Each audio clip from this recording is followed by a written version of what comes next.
In this exercise, I'm going to pass along a few tips and tricks for working inside the Static Curves dialog box. That is, it applies static color adjustments inside Photoshop. And then in the next exercise, we'll move on to the Dynamic Curves adjustment layer. I'm still working inside snowyoldbarn.tiff, and I've gone ahead and chosen the Curves command, added a couple of points to my graph. Now, some of the features inside of Curves are identical to those inside the Levels dialog box. You have the trio of eyedroppers right there. You have the Auto button for applying auto tone, and then you have the Options button for switching to one of the other auto functions. You also have a black point triangle and a white point triangle, and they do exactly the same thing. So you can darken up your shadows with the black point, lighten up your highlights with the white point. If you alt or option drag either of those triangles, you're going to preview the clipping. You also have this Show Clipping checkbox right there. And if you turn it on, you'll see the clipping without pressing the Alt or Option key, which is actually pretty darn handy. Anyway, I'm going to turn it off and I'm going to reset the white point and the black point because I don't want to be clipping any highlights or shadows inside of this image. We have more than enough contrast. Now that stuff's very much like the way it is inside Levels. Here's some stuff that's totally different. We've got these points, notice, that we're working with inside the graph, but sometimes it's difficult to figure out how those points map inside the image, which is why you have this eyedropper right here. So when you move your cursor out of the dialog box, it turns into an eyedropper, and then when you drag inside the image, what I want you to do is watch the Curves graph right here.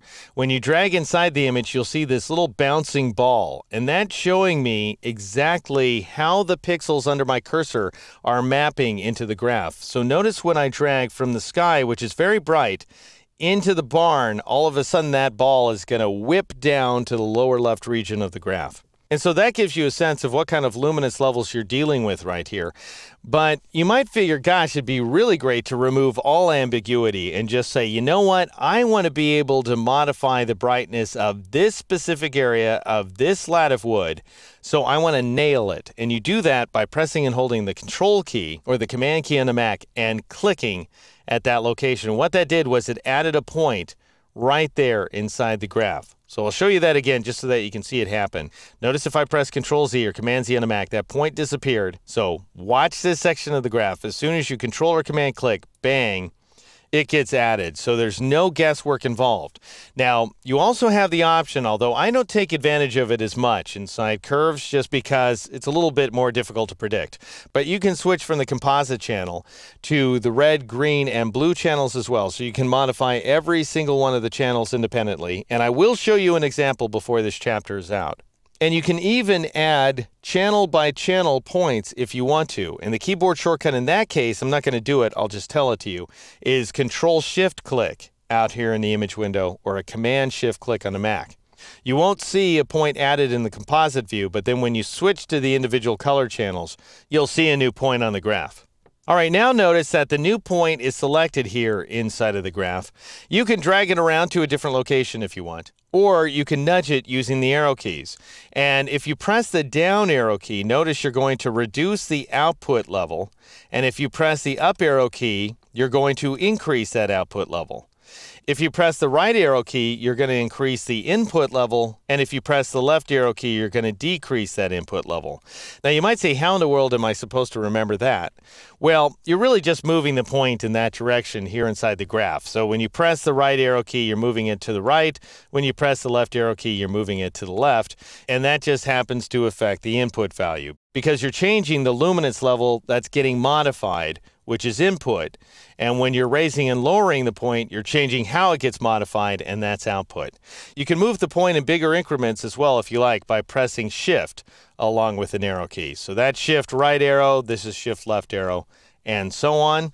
Notice this grid that's at work inside the graph. If you want to see more grid lines, you can Alt-click or Option-click inside the graph.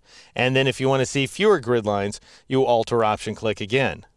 One way to select a point in the graph is to just go ahead and click on it. But when you do that, it's very possible that you're going to be a little sloppy about your click and accidentally move the point as you click on it. If you want to eliminate any possibility of that happening, then you can cycle through the points in the graph using one of two keyboard shortcuts. And I just mentioned this because back in the day, there was keyboard X, and nowadays there's also keyboard Y, which works inside the Curves adjustment layer as well. So the old school keyboard shortcut is Control-Tab. and that actually cycles you from one point to the next. So notice I'm moving from this point to this point, Control Tab, then selects the next point over, and so on. Control Shift Tab moves backward. And when I say Control Tab, that same keyboard shortcut works both on the PC and the Mac. The other way to work, and this is the preferred method because it also works inside the Adjustments panel, also simpler, I think, to press the plus key to move forward through the points and press the minus key to move backward. Also notice that you can select multiple points inside the graph, so I could shift-click and shift-click on these 2 points, and then notice when I drag any one of them, I move all the points together. You can also go ahead and nudge the points around by pressing the arrow keys, and in this case, I'm pressing Shift along with an arrow key. And then the final option inside of this dialog box is the pencil tool right here. So rather than working away in the point mode, you can actually draw your own graph, and this is sometimes known as an arbitrary curve. So if I grab the pencil tool and then start dragging around like so, I can draw my own brightness graph, or I can also, by the way, click and then shift-click in order to draw straight lines. Now, if you draw straight lines like that, you may find that you need to go ahead and smooth them off a little bit. And you can do that by clicking on the smooth button. So the first click of the smooth button smooths a little. If you want to smooth more, you keep clicking away. So you can click multiple times on this button if you so desire. Another way to work, by the way, and this is pretty cool, is to make radical changes like this. I'll click in the upper right-hand corner, shift-click down here, for example, and then shift-click right there. And now I'm really making a mess of the snow. I'm revealing the fact that there's a sun in the background. There's the sun showing up darker than the sky. How often does that happen? And now I could resolve some of this wacky noise that's shown up in the background by clicking on the smooth button. And that's going to smooth out the spiky transitions. So those are the various options that are available to you in the Curves dialog box. We're next going to transition to a Curves adjustment layer.